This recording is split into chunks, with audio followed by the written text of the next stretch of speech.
अरे बापरे, हे काय केलंय? भाजी केली, ठेचा केलाय का चटणी केली? चला मग बघू काय केलंय.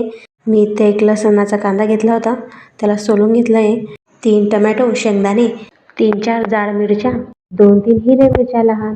चला मग बनवू. गॅस ऑन करायचा, तेल ठेवायचं. तेल तापल्यानंतर लगेच जिरं टाकायचं, लसूण टाकायचा, मिरच्या टाकायच्या, शेंगदाणे टाकायचे. मग तेच काय परतवून टाकायचं चांगल्यापैकी छान. जास्त होऊ द्यायची गरज नाही, थोडंसं नॉर्मली परतून घ्यायचं. अहो, काही जास्त वेळ पण लागत नाही चटणीला आपल्या.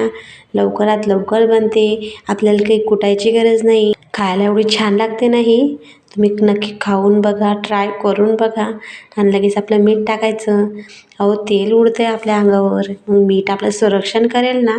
मीठ टाकायचं अर्धा चम्मच. मीठ टाकल्यानंतर चांगले परतून घ्यायचे. हे बघू शकता तुम्ही, लगेच आपला कलर चेंज झाला. भाजीला काही नसलं तर लगेच ही रेसिपी ट्राय करा.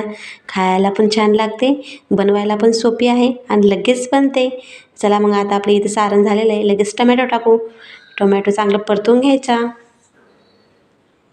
बघू शकता तुम्ही, भांडे पण जास्त घासायची गरज नाही, फक्त तवा आणि आपला सरवटा लागेल, बाकी दुसरं काहीच नाही. चांगलं परतवून घ्यायचं. हे बघू शकता तुम्ही, चांगला कलर आपला चेंज होतोय. आणि आपण आता हिला 5 किंवा 7 मिनटं मंद आचेवर वाफवून घ्यायचं. आता वाफवून झालेलं आहे, लगेच 7 मिनटं झाले आपले. काढून घ्यायचं झाकण. बघा वाफेने कसं मस्तपैकी छान दिसते, आपलं दिसायला पण छान वाटते. हे बघू शकता तुम्ही. आता लगेच आपला कोथिंबीर टाकून द्यायचा.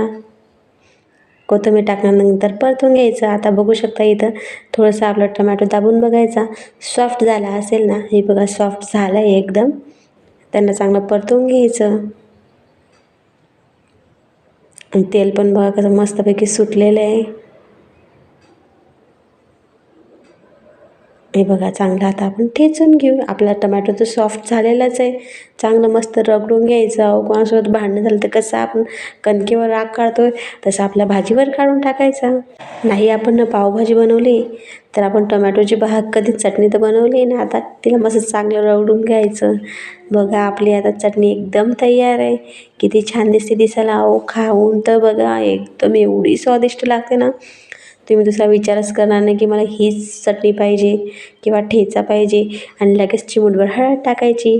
हळदने कसा आपल्या चटणीला, ठेचा म्हणा, काही पण म्हणा, पण कलर छान येतो ना. हे बघा आपली भाजी झाली, चला सर्व करू. हे बघा सर्व केली. माझा व्हिडिओ आवडला असेल तर लाईक आणि सबस्क्राईब करा. चलो बाय.